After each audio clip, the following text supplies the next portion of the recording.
So the other day, my family and I, we were out getting groceries during all the chaos of this COVID-19 thing. And we found ourselves getting ready to check out. And so here's me, my son, and my wife. And we're scanning the groceries, and I get the awesome job of bagging with my son. And all of a sudden we hear this commotion. You know, the kind of commotion that kind of interrupts your life. It comes out of nowhere. And there was this guy, and I had noticed him before, and he had the whole get up now. He had the mask on, he had the hoodie on, a jumpsuit, gloves on. He was prepared for whatever was coming his way. And this commotion caused me to stop as I was seeing, and you know how it is when you're in a situation and you don't know what's really going on, and you just kind of pause to kind of collect it all? Well, that was me.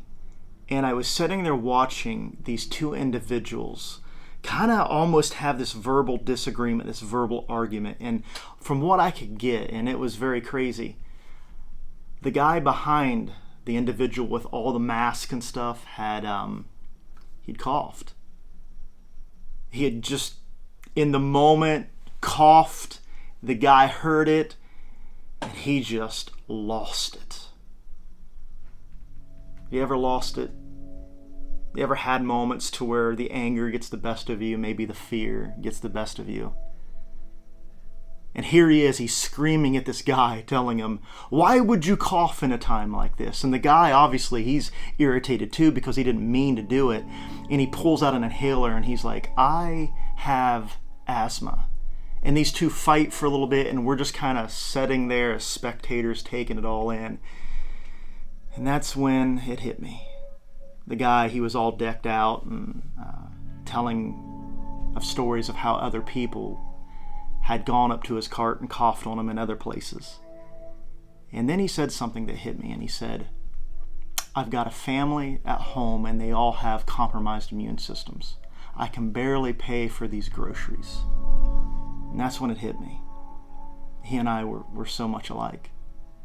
We're all dealing with fear during these times, and we don't necessarily know what to do with them. I mean, what do you do when your entire world falls apart? What do you do when those that you're actually trying to protect, you're fearful for what could happen in your life? Because after all, who are you when they're not around? And sitting in this store, 6 feet away, I kind of saw him in a different light. Someone that was fearful. Maybe like you are here today, fearful, unsure of what the future holds, trying desperately to protect yourself, just fearful. Is that you?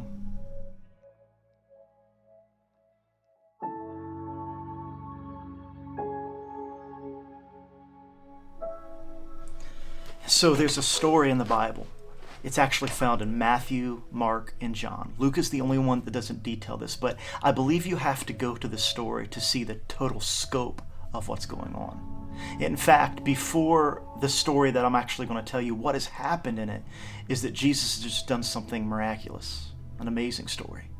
You see, there was 5,000 people that were sitting kind of on this hillside, and they were hungry. And so the disciples come to Jesus and they ask him, man, there's all these people here, and how in the world are we going to feed them? And some, they're coming up with ideas of like maybe send them home, and Jesus is sort of like, no, we'll feed them. And so the crazy thing, you know what happens? They look and they find a little bit of lunch. And so what they find is they find 5 loaves of bread and 2 fish. Jesus begins to break them. And guess what? He feeds 5,000 people with 5 loaves of bread and 2 fish. And the scriptures actually tell us at this point that they had so much left over that the disciples were able to take 12 baskets of what was left over. And Jesus had told them he wanted to get them so that there was nothing wasted. Maybe that's something you need to hear, right now. Is that whatever you're going through, there's nothing wasted. So after all this, obviously Jesus has fed the 5,000 people. It's this amazing miracle, but it's getting late. And so Jesus has the disciples let everybody go back to their homes. And what's interesting is it says that Jesus decides to go up on the hillside to get alone, to just pray. This is something that Jesus always would do. Whenever he would pour out, he would get alone by himself to find strength in the one that he knew could provide him strength. And the reason I think this is important, because right now we're dealing with some times that are trying, aren't they? We're fearful. Some of us are worn out already mentally, physically, even spiritually. And maybe you need renewed, and maybe we need to learn something from Jesus, and maybe it is just going away from everything. Maybe that looks like shutting off your TV. Maybe it means like logging off of social media, because all the fear that's getting into us and making us crazy at this moment is there. And maybe we just need to get away. Jesus up here on this hillside finding strength at this moment, because he knew that there's really, in times like this, to where you're tired and you're angry and you're scared and you're confused, the only source that you can find hope and strength in is the one who created you. And so while Jesus is praying by himself, the disciples, they are down by the shore. And one account says that Jesus is sending them out to go to the other side. And so they do so. They are getting ready, they're loading the boat, and they go out to go to the other side of where they are. And they're leaving Jesus behind. Jesus decides to stay behind and pray. And as they are heading that way, they find themselves in trouble. You know, the waves are beating against them. The wind has picked up, and the rain. I can only imagine the rain just coming down like crazy. They probably can't see, and the wind is picking up and is throwing their boat to and fro. They don't even know which way's up, down, left, and right. And sometimes the truth is that life is like that. You find yourselves away, far away from land, just holding on to hope that you'll make it through it. And that's exactly where the disciples are right now. And not only that, Jesus isn't in the boat with them. Yeah, he's not in the boat with them. He's back praying while they are going through a time that they are terrified. You ever feel like sometimes like, Jesus, where are you? What's going on? Where are you at? Here the disciples are, the people that he's hand-chosen to follow him. And they're going through a difficult time right now. And so in Mark's gospel, it says that Jesus saw that his disciples were in serious trouble. Serious trouble they were. And it says that they were rowing hard and struggling against the wind and the waves. Like Jesus saw all this from where he was.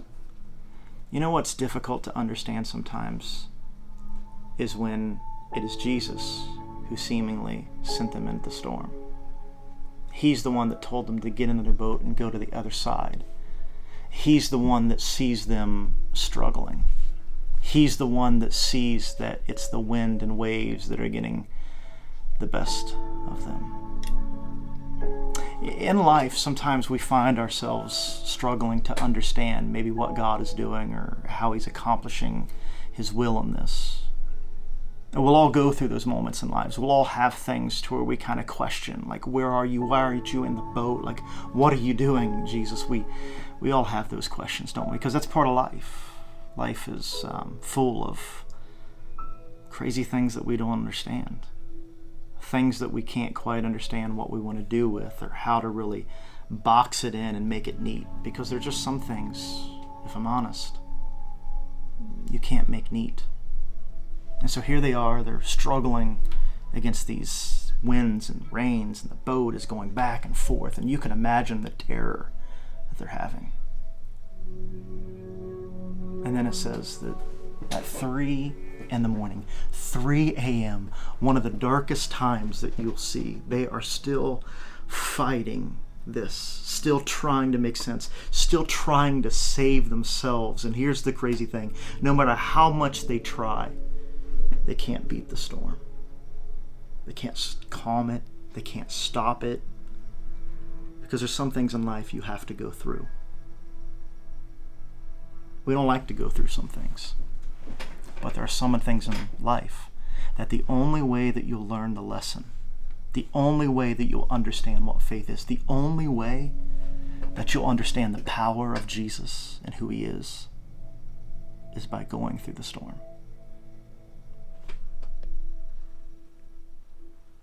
And one of the crazy things is in the struggle, in the fear, in the uncertain circumstances, when sight is all but lost. It says in Scripture, in Matthew, that at 3 o'clock, Jesus came walking towards them on the water. Like, what? Like, Jesus is walking on the water? Like, could you imagine seeing that feat? Like, someone defying the odds, someone defying the very laws of nature, walking towards them. Like, he's walking towards them in their storm. He's walking towards them in their fear. He's walking towards them in their confusion. And when they thought that he wasn't there, he saw them from a distance. And he does what any father would do. He does what a good God would do. And he walks towards them. Now, when they see this, though, they're absolutely terrified. I mean, you and I, let's be honest, we would be absolutely losing it if we would see someone walking on the water, right?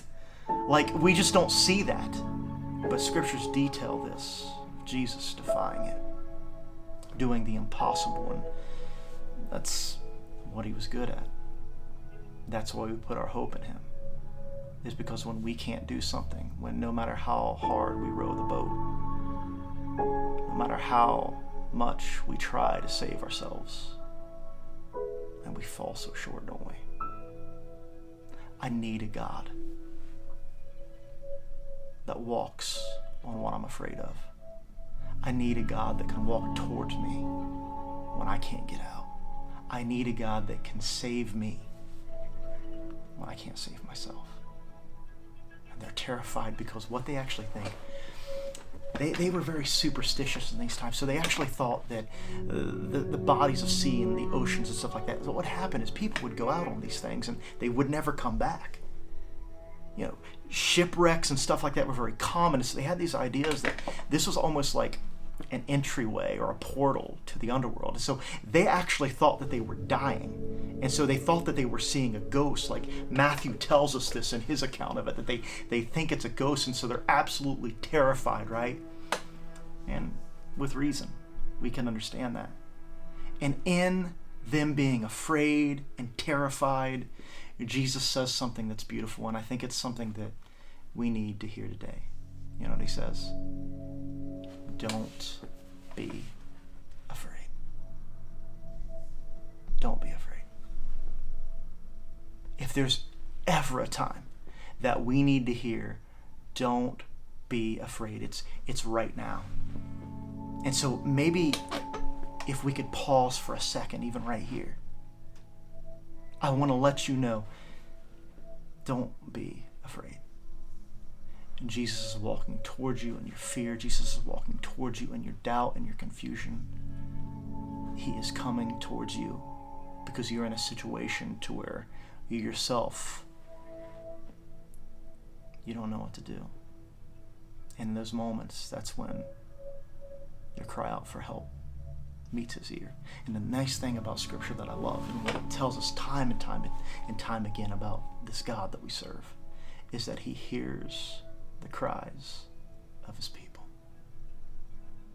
So it's upon this decree of don't be afraid that Jesus shares with the disciples, and it seems to resonate, at least with one of them, in a major way.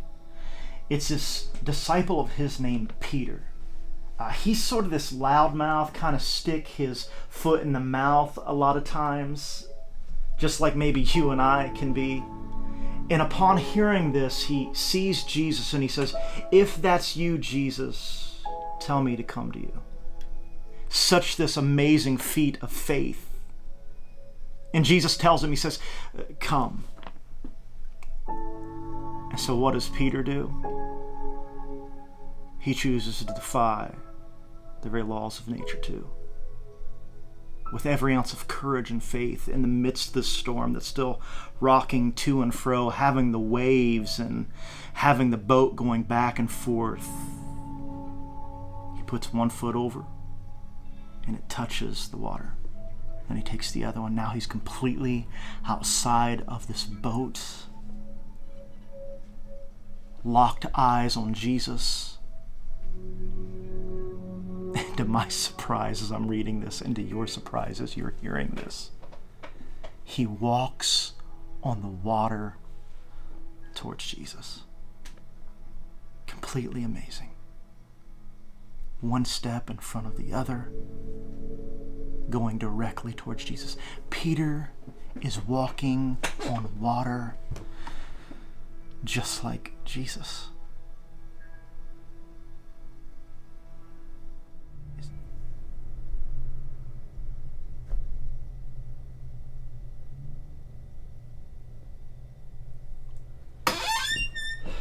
So Peter is doing extremely well at this point. He's walking on the water. He sees Jesus is clearly locked in. He's walking towards him. And then scriptures tell us something happens in his pursuit. It says that he sees the strong winds and the waves, and Peter is terrified of what he sees, and he begins to sink. Peter falls straight through the water simply because he took his eyes off of Jesus. I mean, isn't that what usually happens in our lives? Is we're doing so well pursuing, and then we take our eyes off the very thing that's sustaining us, and then we fall through.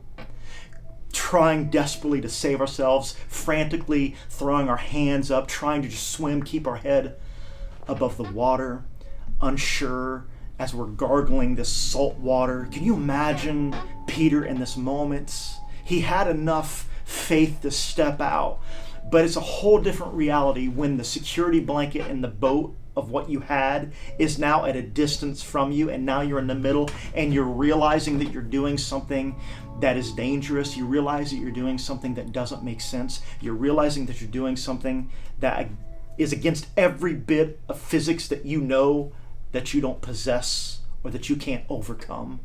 And so in understanding that and recognizing that, fear eclipses his faith and he falls through. Peter falls completely through. And here's Jesus still walking. You know what I think is pretty cool about this situation is that Jesus isn't deterred by Peter sinking.